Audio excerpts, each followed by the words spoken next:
Bonjour à tous. Aujourd'hui je vous propose de parler des Blu-ray 4K Ultra HD. En particulier dans cette vidéo, l'objectif c'est de vous le présenter de manière la plus exhaustive possible, mais je pourrais pas rentrer dans tous les détails. Qu'est-ce que c'est qu'un Blu-ray 4K Ultra HD? Qu'est-ce qu'il contient? En quoi l'image, le son, etc. diffèrent d'un Blu-ray standard? Qu'est-ce qu'il vous faut comme matériel pour le lire? Qu'est-ce qu'il faut savoir sur ces formats-là avant de commencer à investir trop dans ce type de technologie? Donc normalement l'intégrale de ce qu'il faut pour bien comprendre le type de support. Je suis désolé, mais pour pouvoir suivre cette vidéo, il va falloir vous équiper d'un petit produit dopant. C'est pas de ma faute, je vais essayer de faire en sorte que la vidéo soit le plus agréable possible à regarder et la plus complète en termes de notions sans avoir besoin de vous faire mal à la tête, mais je pense que tous les professionnels ont fait le maximum de ce qu'ils pouvaient pour rendre la chose compliquée à comprendre à l'utilisateur standard. Alors je vais déballer avec vous un Blu-ray Ultra HD qui est pas forcément typique. J'ai choisi Passengers parce que je vous en ai déjà parlé dans la vidéo de la Xbox One S qui est une platine Ultra HD. Entre autres, à part être une console, c'est aussi un équipement qui permet de lire des Blu-ray Ultra HD. Et donc si je le déballe avec vous, vous allez voir que le boîtier est un boîtier au format Blu-ray plutôt standard, donc c'est la même taille qu'un boîtier Blu-ray. Je vous mets ici un autre Blu-ray pour vous montrer. Donc ici, c'est une version collector, donc elle est un petit peu plus large parce qu'il y a un peu plus de contenu. Mais vous voyez que c'est la même taille de boîtier. La différence, c'est que pour les boîtiers Blu-ray, eh bien, vous aviez un visuel qui était en général, quand vous n'avez pas accès à des coffrets collector ou des coffrets métal, donc des steelbooks, vous avez un coffret plastique bleu pour le Blu-ray. Pour le Blu-ray Ultra HD, vous avez en général un coffret plastique noir laqué. Voilà, alors c'est peut-être au goût de certains, peut-être pas au goût d'autres. En tout cas, voilà, vous avez un visuel un petit peu différent qui permet du premier coup d'œil de savoir que c'est un Blu-ray 4K Ultra HD. Quand on ouvre le boîtier, voilà, donc ici j'ai une version avec plusieurs contenus. Dedans j'ai le Blu-ray Ultra HD, vous le voyez ici parce qu'il est quand même écrit en énorme Ultra HD.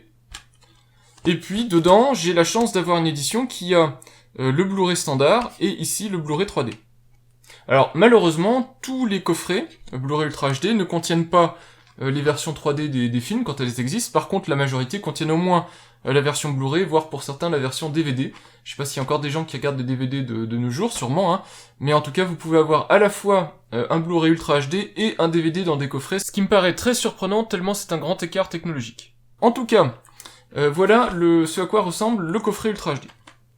Alors maintenant on peut se poser la question, moi qui suis équipé par exemple de cette version Blade Runner que j'ai acheté il y a plusieurs années, j'ai cette version Blade Runner, pourquoi redépenser de l'argent, peut-être même beaucoup d'argent, pour acheter cette version Blade Runner Ultra HD? Puisque a priori c'est le même film, et donc quand c'est le même film, on l'a déjà vu, donc il n'y a pas de raison de redépenser des sommes faramineuses pour acheter un film. Eh bien je vais essayer de vous expliquer ce qui fait la différence entre un Blu-ray Ultra HD, donc le Blu-ray Blade Runner Ultra HD, et l'édition Blu-ray de Blade Runner, mais pour ça, il va falloir rentrer dans les détails techniques de ce qu'est un Blu-ray Ultra HD. Donc je vous ai sorti les deux Blu-ray. Vous avez ici le Blu-ray standard, qui est bleu, et puis ici le Blu-ray Ultra HD, qui a un fond noir. Si je les retourne visuellement ici, vous n'allez voir aucune différence. C'est-à-dire si je les mélange, voilà, hein, comment pouvez-vous faire la différence entre un Blu-ray Ultra HD et un Blu-ray standard? C'est pas par la technologie qui est employée. Alors l'un n'est pas compatible avec l'autre, c'est-à-dire que le Blu-ray Ultra HD, si vous le mettez dans une platine Blu-ray, il ne va pas être reconnu parce qu'il n'est pas gravé exactement de la même manière, etc. Et son contenu n'est pas le même qu'un Blu-ray. Toujours est-il que technologiquement les deux sont très similaires. C'est une amélioration de la technologie Blu-ray, le Blu-ray Ultra HD. Donc en tout cas, c'est pas visuellement que vous allez faire la différence entre l'un et l'autre, à part le fait que c'est marqué dessus. Alors, la vraie question, c'est donc, qu'est-ce qu'il y a sur ce Blu-ray Ultra HD qu'il n'y a pas sur un Blu-ray? Eh bien, ce qu'il va y avoir sur un Blu-ray Ultra HD, c'est le film dans une définition Ultra HD. Et il faut bien comprendre ce que c'est que cette histoire de définition d'image. Vous avez deux standards, vous avez le standard 4K et le standard Ultra HD. Et ces deux standards sont des définitions d'image, et ce sont les mêmes différences que vous avez entre le standard 2K et le standard Full HD. C'est-à-dire que sur un Blu-ray standard, vous êtes au format Full HD, donc 1080p, c'est le format standard consumer en fait pour de l'image haute définition, très haute définition même. Le 2K étant la version cinéma, donc la version professionnelle de ce type de contenu à ce type de définition. Et bien de la même manière, quand vous montez en définition, vous avez la 4K, qui est le standard professionnel, donc ce qui va être diffusé par exemple dans les salles de cinéma, ou ce qui va servir à créer des masters. Or, nous, les particuliers, on a plutôt des téléviseurs, des équipements, qui travaillent en HD, donc 720p, Full HD, 1080p, et Ultra HD, 2160p. Et pour autant, en donnant ces chiffres-là, je ne vous permets pas de différencier la 4K par exemple de l'Ultra HD, parce que 4K et Ultra HD sont tous les deux définis par une hauteur d'image de 2160p, c'est la largeur d'image qui différencie la 4K de l'Ultra HD. En fait c'est très facile, une image Full HD, Ultra HD, etc. c'est une image 16 neuvième, alors qu'une image 2K, 4K, etc. c'est une image 17 neuvième. Donc une image à destination du cinéma est plutôt en format 17 neuvième. Donc je résume sur cette histoire de définition avant de passer à un autre sujet. Vous avez ici sur une image l'ensemble des définitions les plus courantes, sans mise à l'échelle évidemment, puisqu'une platine par exemple ferait passer une image DVD ou une image Full HD en plein écran et donc ferait une mise à l'échelle pour l'afficher en pleine définition sur votre téléviseur, donc par exemple en Ultra HD. Donc vous voyez que DVD, l'image est ridiculement petite comparée à ce qui est capable de faire une définition Ultra HD. Le 720p qui était une définition pas si anecdotique que ça il y a une dizaine d'années, vous voyez que de la même manière c'est une image plutôt petite. Vous avez donc le Full HD, donc le 1080p, et donc cette zone verte, si vous la dupliquez 4 fois, donc si vous prenez 4 images Full HD que vous apposez ici, vous verrez que vous obtenez une image 4K Ultra HD. De la même manière, si vous prenez 4 fois la 2K cinéma, 2K DCI, vous obtenez la 4K DCI cinéma. Voilà, donc ça vous donne une idée de la quantité d'informations et de pixels supplémentaires qu'est capable de fournir une image 4K Ultra HD. Donc ça c'est pour la définition d'image.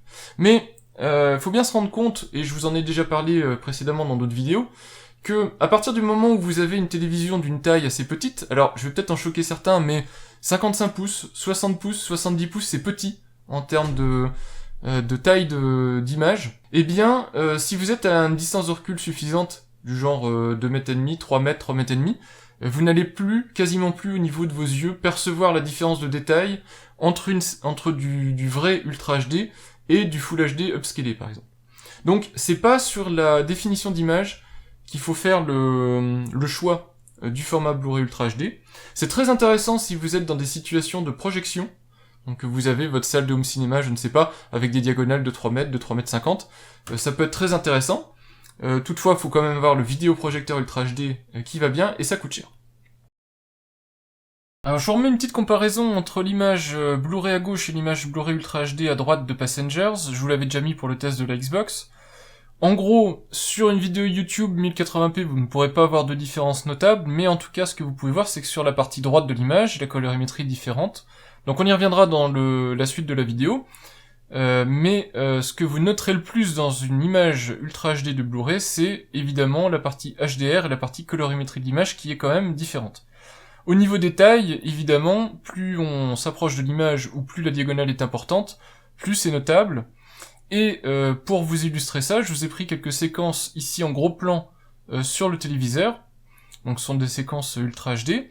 Et j'ai vraiment, donc là je vous montre avec un petit peu de recul, mais je colle vraiment l'objectif à la dalle. Et vous voyez que malgré tout, il y a une très très bonne définition de l'image, malgré le fait que je sois très très proche de cette image. Donc ça vous donne une idée des détails. Maintenant, ce qui est intéressant sur le Blu-ray Ultra HD, c'est le son, c'est l'HDR et la plage de couleurs. Et donc ça, je vais essayer de vous l'expliquer dans le détail. Alors concernant le son, je vais vous donner donc ces deux exemples. Vous avez ici Passengers. Passengers, si je vous montre l'arrière du boîtier, vous allez voir que ici il est écrit Dolby Atmos. Donc il est en anglais en Dolby Atmos. Quand La La Land, qui lui est aussi un Blu-ray Ultra HD, est équipé de son DTS:X. Donc en fait, ce sont les mêmes combats que par le passé. Vous avez d'un côté Dolby, qui propose sa technologie de son nouvelle génération, et DTS qui propose, lui, sa version. Donc vous avez Dolby Atmos, DTS:X. Alors qu'est-ce que le Dolby Atmos ou le DTS:X? Alors pour ça, j'utilise une vidéo qui a été publiée sur le site d'Onkyo parce que j'ai pas trouvé directement sur la chaîne de Dolby. Jusqu'à présent, vous aviez du son qui était défini en 2.1, donc si vous aviez par exemple les deux enceintes avant et un caisson de basse, le point 1 pour le caisson de basse, 5.1 par exemple si vous aviez deux enceintes avant, deux enceintes arrière, une enceinte centrale et un caisson de basse. 7.1, 6.1, enfin voilà, vous aviez des différentes configurations, mais c'était toujours un son qui entourait le spectateur. Donc vous êtes assis tranquille dans votre canapé, et le son donc vous entoure sur un plan horizontal. Le principe du Dolby Atmos, c'est de rajouter des voix surélevées, donc des enceintes au plafond par exemple, en tout cas d'augmenter le nombre de canaux gérés par les pistes Dolby, de manière à avoir cette verticalité du son. Et donc, si je lance la vidéo, ce qui se passe, c'est que si vous avez par exemple un avion qui vous survole, de la pluie qui tombe, etc., vous pouvez avoir soit via les enceintes avant, via une réverbération plafond, soit directement dans le plafond, des enceintes qui reproduisent un son qui viennent du haut. Donc au lieu d'avoir uniquement un son qui vous entoure, eh bien vous avez aussi un son qui semble provenir du haut, et donc ce qui donne vraiment une impression d'avoir un son qui est complètement géré dans la pièce. Et le grand intérêt de la chose, c'est tout simplement de pouvoir spatialiser le son dans l'espace complet et pas juste sur un plan horizontal. Alors il y a différentes configs Atmos, le 7.1.2, le 7.4, etc. Le point qui a été rajouté en fait de la fin, donc le point 2.4, est tout simplement le point qui détermine le nombre d'enceintes que vous avez en Atmos. Donc si vous avez par exemple 2 enceintes plafond ou 2 enceintes qui réfléchissent le son au plafond, vous êtes en par exemple 5.1.2. Alors personnellement j'ai longtemps cru que ces nouveaux formats de son HD+, je dirais parce que vous aviez déjà des formats de son d'extrêmement bonne qualité avec le DTS HD Master Audio et le Dolby True HD. Ces nouveaux formats, je pensais qu'ils étaient réservés aux Blu-ray Ultra HD. Pas du tout. Je suis tombé l'autre fois sur des Blu-ray qui sont équipés de pistes Dolby Atmos ou DTS:X, donc c'est tout à fait possible d'avoir ce type de son sur des Blu-ray. Donc c'est pas non plus par le son que vous allez pouvoir forcément différencier les Blu-ray Ultra HD des Blu-ray. Toutefois, c'est évident que les éditeurs vont pas renouveler tous les films qui sont sortis en Blu-ray par des rééditions avec des pistes audio mises à jour. Donc peut-être que pour les nouveaux films, si vous n'êtes pas équipé, etc., vous aurez dans la version Blu-ray le son qui va bien pour votre ampli, etc., mais l'image qui restera en Full HD. Par contre, pour tous les vieux films, vous aurez des pistes audio d'anciens formats et donc pas avec les dernières technologies. En tout cas, c'est pas non plus au niveau du son qu'il va y avoir la plus grande différence, mais si vous voulez être sûr d'avoir le son de meilleure qualité, c'est sur le Blu-ray Ultra HD que vous le retrouverez à tous les coups, mais pas dans toutes les langues.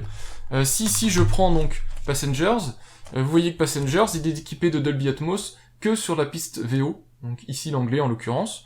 Les autres pistes sont toujours au format True HD, il me semble, non même pas Dolby Digital, donc son compressé. Donc voilà, c'est un petit peu dommage parce que vous ne bénéficiez pas, même pas d'un son non compressé. Quand à côté de ça, j'ai pris La La Land, parce que c'est un film que j'ai apprécié, et La La Land, lui, il est équipé de DTS:X en anglais et en français. Par contre, l'édition française est désastreuse, je vous recommande pas de l'acheter.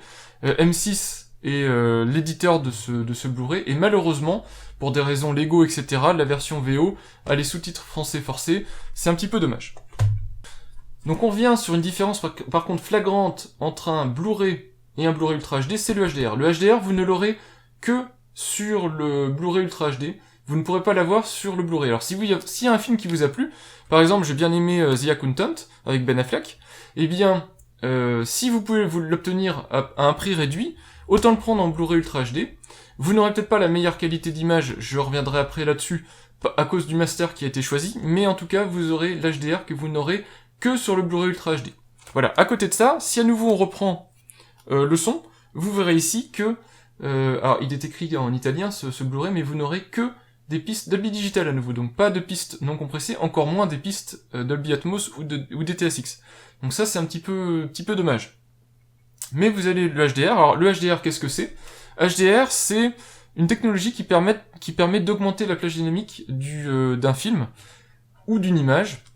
Alors, quand c'est une image, bien c'est assez facile à faire. Sur un film, ça peut être fait globalement sur le film, et c'est l'HDR 10, donc une des technologies HDR. Ça peut être fait localement à des scènes d'un film, et c'est par exemple le Dolby Vision ou l'HDR 10+. Le principe de l'HDR, donc en augmentant la plage dynamique, c'est de faire en sorte d'avoir une étendue dynamique plus importante, donc des noirs plus profonds et des blancs, enfin des lumières plus importantes et des écarts plus importants entre ces noirs et ces lumières. Ça apporte vraiment un gain en termes de qualité d'image, et là pour le coup c'est vraiment perceptible, quelle que soit la distance à laquelle vous allez vous trouver de l'écran, quelle que soit la diagonale de l'écran, etc., vous pourrez noter la différence entre une projection ou une diffusion HDR d'une diffusion standard. Donc là, vous avez un vrai gain qualitatif. Donc en général, l'HDR, ce sera associé au nits, c'est-à-dire à la quantité de blanc, et quantité de noir en tout cas, qui peut être affichée par votre chaîne de traitement, ou chaîne d'affichage. Vous aurez donc des qualités d'affichage HDR qui vont différer en fonction de ce avec quoi vous êtes équipé chez vous. Donc par exemple, si vous avez un téléviseur OLED, téléviseur capable de faire des noirs parfaits, vous allez avoir des très bons résultats dans les noirs profonds. Par contre, vous aurez peut-être de moins bons résultats dans les très hautes lumières, alors que quand vous êtes équipé de matériel LCD, LCD rétroéclairage LED en particulier, vous allez avoir de très bons résultats en haute lumière et de moins bons résultats en basse lumière, donc dans les noirs. Voilà. Et ça, c'est l'apport du HDR, qui est un apport vraiment intéressant quand on regarde des films. Une autre énorme amélioration du Blu-ray Ultra HD, c'est le rendu colorimétrique. Alors, le rendu colorimétrique, il est décrit par le diagramme CIE, que je vous mettrai à l'écran parce que c'est impossible de le décrire verbalement. Et ce qu'il faut savoir, c'est que le Blu-ray Ultra HD permet les rendus en Rec 2020, BT 2020 je crois, l'autre terme adapté. Donc en gros, pour faire simple, vous avez un rendu colorimétrique qui est beaucoup plus important dans le spectre perceptible par l'humain. Donc vous êtes, je crois, dans l'ordre d'entre 70 et 75% de la perception humaine sur un Blu-ray Ultra HD. En tout cas, vous avez une richesse de couleurs qui est largement supérieure, parce que, entre autres, vous avez du 10 bits dans la profondeur de couleur des Blu-ray Ultra HD, quand vous n'aviez auparavant que du 8 bits. Donc, quand vous achetez un Blu-ray Ultra HD, vous bénéficiez de cette qualité d'image, je dirais supplémentaire, en tout cas de ce rendu colorimétrique supplémentaire qui permet vraiment de profiter de cette profondeur, de cette richesse de couleurs. Et ce sera pas écrit du tout sur la boîte, donc vous ne pourrez pas savoir que la qualité est là, mais pour autant, si vous faites le comparatif entre la version Blu-ray et la version Ultra HD, vous devriez vous en rendre compte. Alors, pour pouvoir mettre cette quantité d'informations dans une galette, un disque Ultra HD, il est évident que il faut utiliser des technologies de compression adaptées. Le Blu-ray Ultra HD est encodé en H265 et pas dans les anciens formats de compression qui étaient utilisés par le Blu-ray ou le DVD, tout simplement parce qu'il y a besoin d'un bitrate extrêmement important, donc il y a besoin de compresser énormément l'image, il y a besoin aussi de lui ajouter des informations additionnelles pour tout ce qui est HDR, etc., pour les rendus dynamiques au moment de l'affichage, et puis il y a aussi besoin de stocker les nouvelles pistes audio, etc. Alors, c'est pour ça que les formats de Blu-ray Ultra HD contiennent énormément de données, c'est pour ça que le format de compression H265 est utilisé, d'encodage en tout cas H265 est utilisé, et ce sont des techniques d'encodage qui nécessitent du matériel puissant, que ce soit pour encoder mais aussi pour décoder, et c'est pour ça que vous avez des platines dédiées à la lecture Ultra HD, non seulement pour pouvoir lire le média, mais aussi pour pouvoir le décoder, parce qu'il faut une certaine puissance de calcul pour pouvoir décoder le contenu qui se trouve sur du Blu-ray Ultra HD. Alors, étant donné que j'évoque les platines, parlons quelques minutes des platines pour lire ce type de support. Eh bien, vous ne pourrez pas utiliser votre platine Blu-ray, pour les raisons que j'ai évoquées auparavant, incompatibilité des supports, incompatibilité du contenu, donc il faudra acheter une platine Blu-ray Ultra HD. Alors, la platine Blu-ray Ultra HD la plus accessible que vous pouvez trouver, c'est la console Xbox One S. Elle est accessible dans le sens où, si vous n'avez pas besoin d'une grande qualité d'image ou de son, etc., et que de toute façon vous n'êtes pas équipé d'une chaîne de traitement super pointue, elle coûte pas cher, elle est éventuellement utilisable à d'autres fins puisque c'est une console de jeu, c'est un bon moyen d'entrée pour découvrir la 4K Ultra HD, s'acheter ses premiers Blu-ray Ultra HD, et puis voir si c'est quelque chose qui vous plaît. Donc, c'est la première piste pour pouvoir s'équiper en Blu-ray Ultra HD, et ce qu'il faut savoir, c'est que toutes les platines Blu-ray Ultra HD ont des sorties HDMI qui sont donc compatibles avec l'ensemble des équipements que vous possédez déjà. Donc vous pouvez être équipé d'une platine Blu-ray Ultra HD avec une télé Full HD, alors ça fait pas beaucoup de sens, c'est pour ça que je dis qu'une console Xbox One S est plus adaptée, mais vous pouvez imaginer une platine Blu-ray Ultra HD sur un équipement télé Full HD, et vous pourrez profiter de quelques apports du Blu-ray Ultra HD. Alors, ils vont pas être faramineux, mais en particulier, comme l'image est de meilleure qualité, eh bien, le downscaling, puisque la platine va être obligée de prendre l'image Ultra HD et réduire sa définition en Full HD, eh bien vous aurez un piqué dans l'image qui va être supérieur à ce qui peut exister dans le Blu-ray.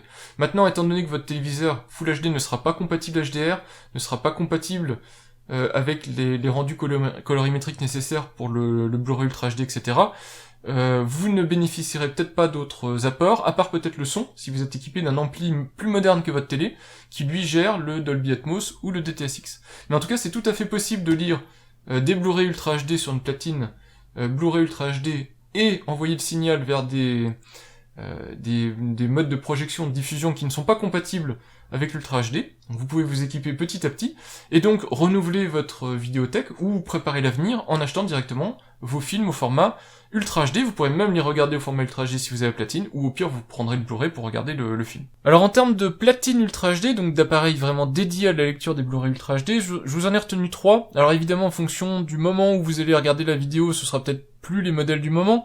En tout cas, ça vous donnera une idée de ce vers quoi il faut regarder.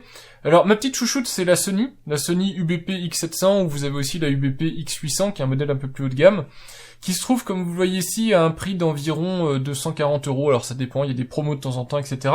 En tout cas, c'est le prix, grosso modo, d'une Xbox One S. Alors, il faut vraiment faire la part des choses entre les deux, c'est-à-dire, d'un côté, vous avez une platine dédiée Blu-ray Ultra HD, de l'autre, vous avez une console, donc c'est pas vraiment les mêmes appareils, même si les prix sont similaires. Les deux vont lire les Blu-ray Ultra HD. La Sony est plus configurable en termes de rendu d'image, de sortie audio, etc. Puisque vous allez avoir une double sortie HDMI, par exemple, qui vous permet d'envoyer le son vers votre ampli s'il n'est pas compatible HDMI 2.0. Des avantages de ce type-là. De l'autre côté, la Xbox One S, elle, est, à mon sens, un meilleur lecteur multimédia. En tout cas, il propose maintenant, avec Kodi et compagnie, des fonctionnalités multimédia plus avancées qu'une platine Sony, par exemple, qui restera un peu fixe dans les fonctionnalités proposées. Vous avez aussi une platine assez connue qui est la Samsung, la l'UBD K8500, alors qui a souvent été en promotion, voire vraiment à des prix vraiment pas chers, en dessous des 150 €, parfois en import d'Allemagne. Donc c'est une platine assez réputée, qui a un design arrondi ici qui va bien avec les écrans ultra haute définition incurvés, mais qui sinon a un look un peu spécial. En tout cas, bon, ça reste un bon lecteur. Et puis Panasonic, qui est toujours une valeur sûre en termes de lecteur Ultra HD, alors qui n'est plus non plus disponible sur Amazon. Donc voilà, faudra faire en fonction des disponibilités du moment, des prix du moment. En tout cas, grosso modo, vous pouvez vous en sortir pour quelque chose autour des 200 € pour une platine d'entrée de gamme. Et puis ensuite, si vraiment vous voulez mettre le paquet et avoir du bon matériel, ça peut monter beaucoup plus cher avec des marques réputées ou pas forcément connues en tout cas, comme Oppo, qui est une très bonne marque, mais qui fait payer très cher le montant d'une platine dans les 700-800 €. Voilà, ça vous donne un petit panel des platines qui peuvent exister. On va attaquer maintenant des petits sujets annexes que sont le prix, la comparaison avec le dématérialisé, etc. Alors il y a beaucoup de personnes qui disent, enfin qui prétendent en tout cas, qu'à partir du moment où on a un abonnement Netflix Ultra HD, pas besoin de s'encombrer de ces vieux trucs archaïques, ces supports qu'il faut mettre dans un lecteur, etc. Je comprends tout à fait parce que j'apprécie aussi le dématérialisé, donc ça a ses avantages. Ce que je voudrais juste vous indiquer, c'est que si ces supports existent encore, c'est qu'il y a un vrai sens derrière. En particulier, la raison pour laquelle ces supports existent, c'est pour le bitrate. Même si vous êtes équipé d'une offre fibre, Netflix ne peut pas fournir à l'ensemble de ses clients un bitrate élevé en même temps, c'est-à-dire si vous regardez tous le soir, là ici c'est Baby Driver, donc si vous décidez tous de regarder ce film en Ultra HD sur Netflix, vous ne pourrez pas atteindre le niveau de bitrate, donc le nombre de bits à la seconde, que dépote un lecteur Ultra HD, parce que pour afficher une image Ultra HD, pour avoir un son non compressé, format Atmos, etc., il faut quand même un débit énorme, et c'est pas juste un problème de tuyau, c'est pas juste que votre connexion internet va vous limiter, c'est aussi que celui qui émet ce contenu-là doit vous l'envoyer un débit suffisant. Et actuellement, c'est pas possible d'obtenir des bitrates équivalents à un Blu-ray Ultra HD. Donc tout simplement, si vous voulez voir un film dans les meilleures conditions possibles, vous êtes obligé de passer par du support matériel, parce que c'est le seul support qui vous permettra d'avoir le plein potentiel d'un format Ultra HD avec le bitrate au top. Pour information, et je vous le mettrai en description, vous avez un très bon article de Watifi. Si vous connaissez pas Watifi, c'est quand même un site assez spécialisé dans tout ce qui est hi-fi, home cinéma, etc. sur la différence entre le streaming 4K et le Blu-ray Ultra HD 4K et aussi le Blu-ray.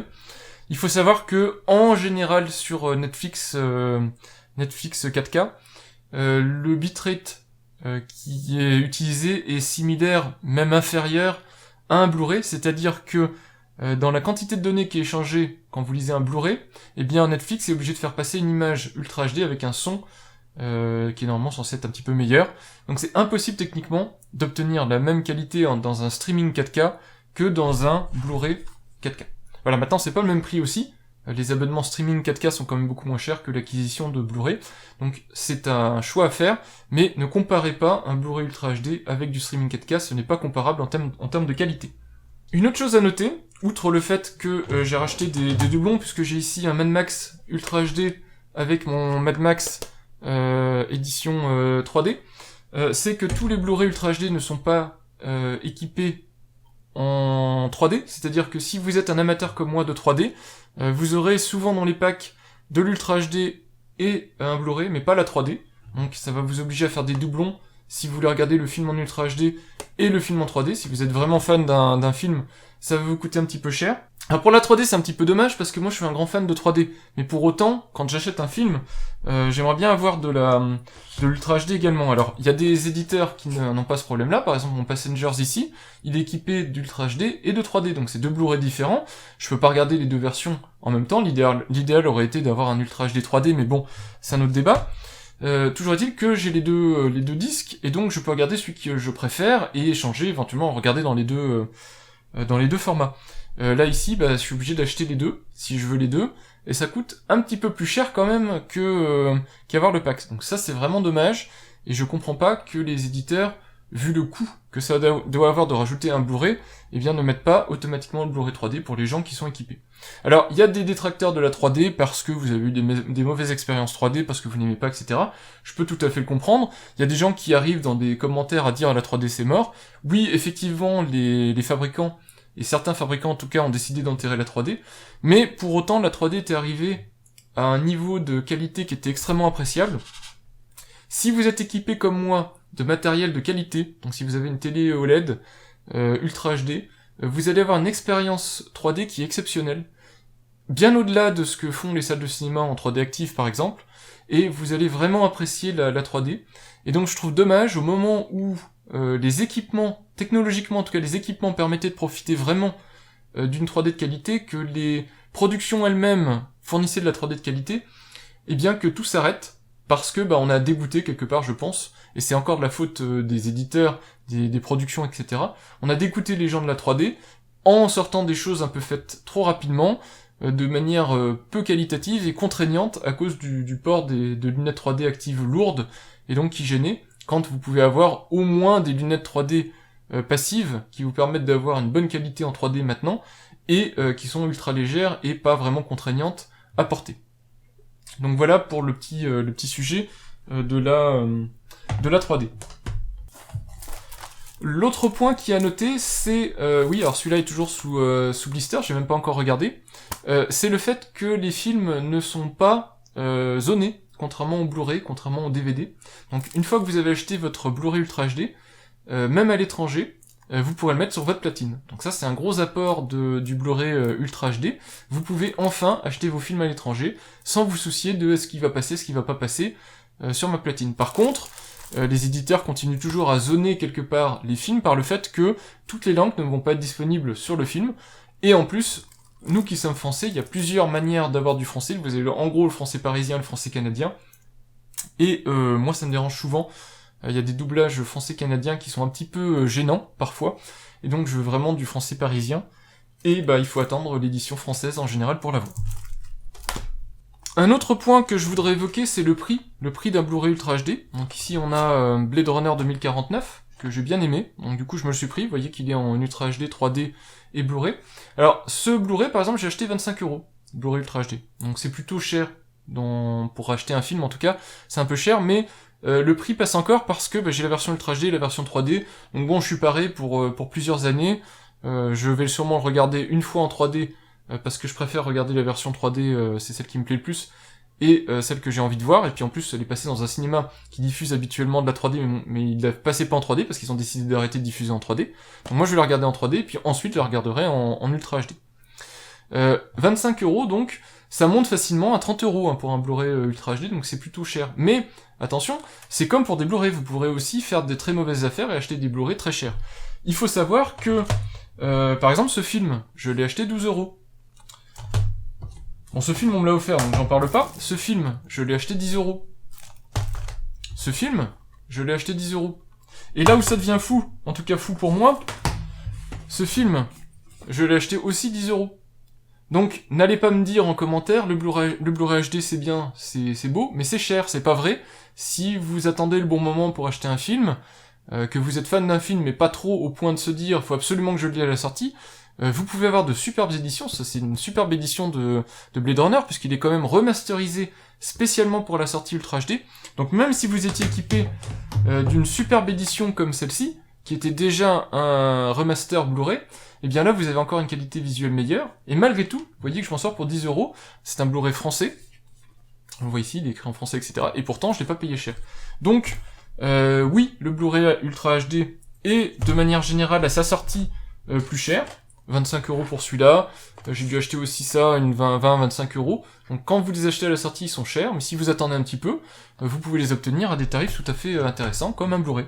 Enfin, je vais parler d'un dernier point, et pour ça, je vous montre un Blu-ray. Pourquoi ? Parce que faut bien se rendre compte que y a des masters derrière les Blu-ray. Donc quand un éditeur vous sort un Blu-ray ici, donc la galette, il est passé par un intermédiaire, donc un support intermédiaire, un encodage, un montage, etc. intermédiaire, pour pouvoir vous produire ensuite en grand nombre ce support.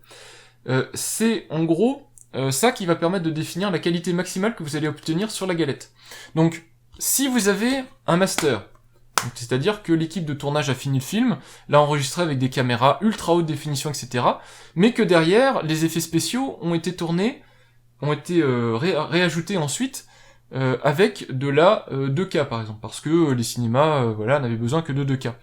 Le master a été fait en 2K, et donc le film que vous allez obtenir est du 2K sur le Blu-ray, ce qui est pas gênant, mais serait du 2K sur le Blu-ray Ultra HD.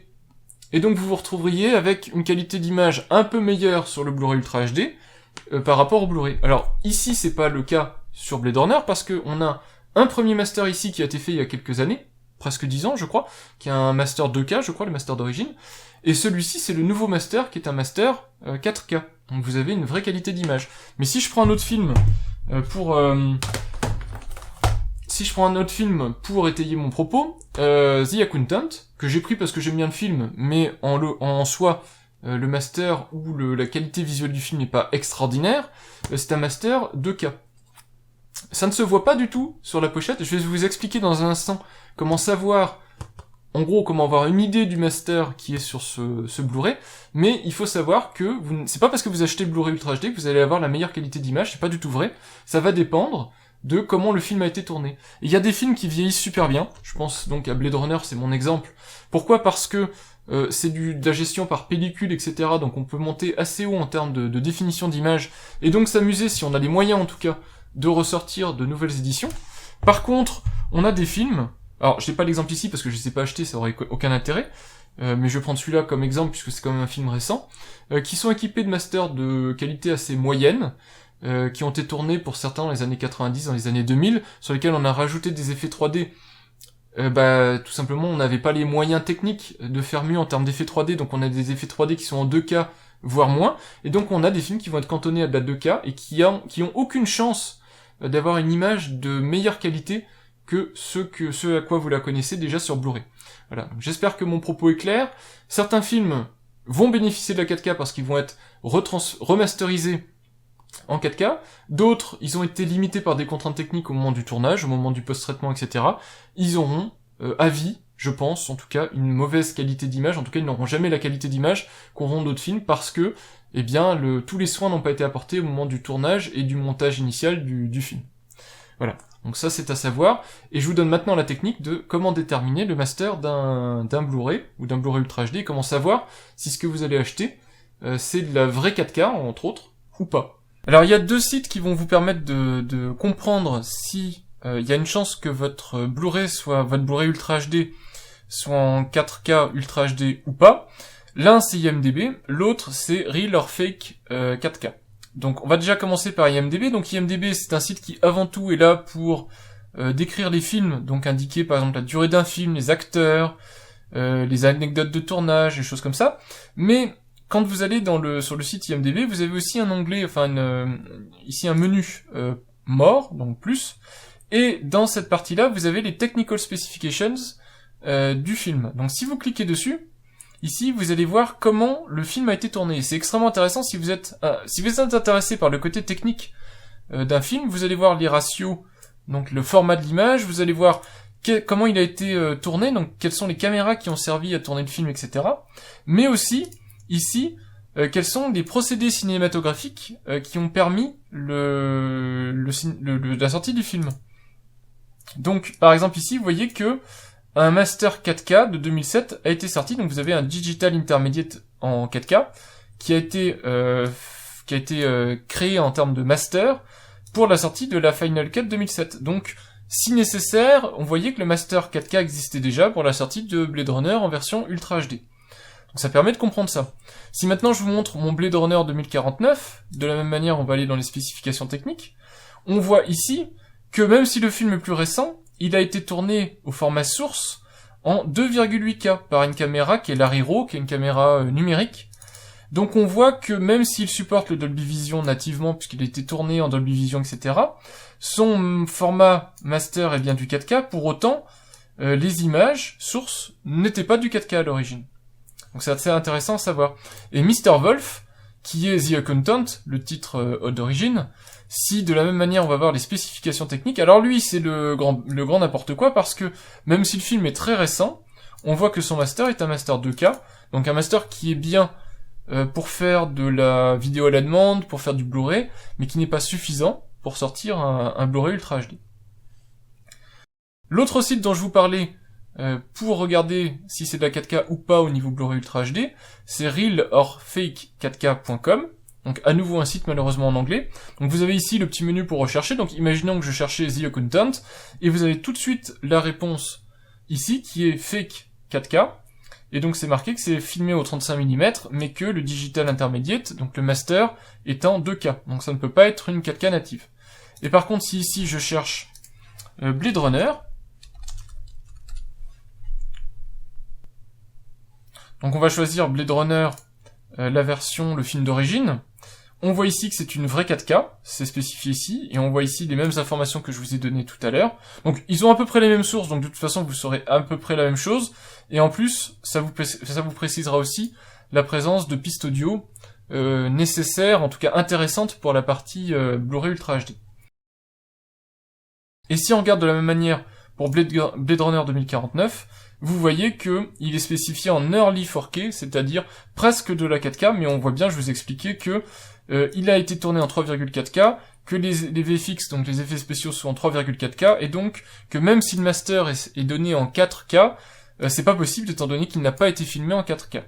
Et c'est le genre de film typiquement qui va mal vieillir dans l'avenir, parce que, si vous imaginez prochainement un format 8K par exemple, ça va être difficile de récupérer ce genre de raccourci pris au moment du tournage, alors qu'un film comme Blade Runner de 1982, qui a tout simplement été pris avec des caméras, donc les négatifs qui sont ici, ce sera peut-être même possible de faire des masters, alors peut-être pas 8K parce qu'il faut pas trop pousser, on verra, mais peut-être du 6K.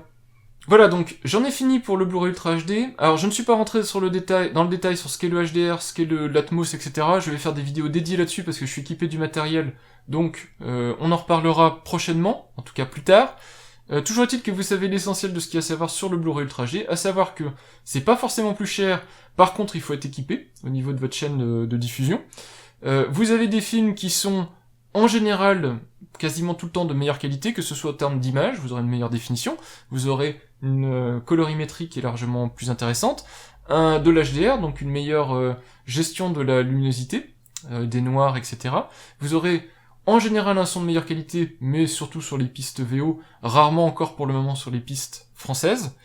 Et au final, donc vous avez un produit qui est super intéressant si vous êtes fan de films, mais il vous faut la platine, il vous faut l'ampli ou la barre de son, enfin plutôt l'ampli, et il vous faut évidemment le téléviseur pour diffuser l'image ou le vidéoprojecteur.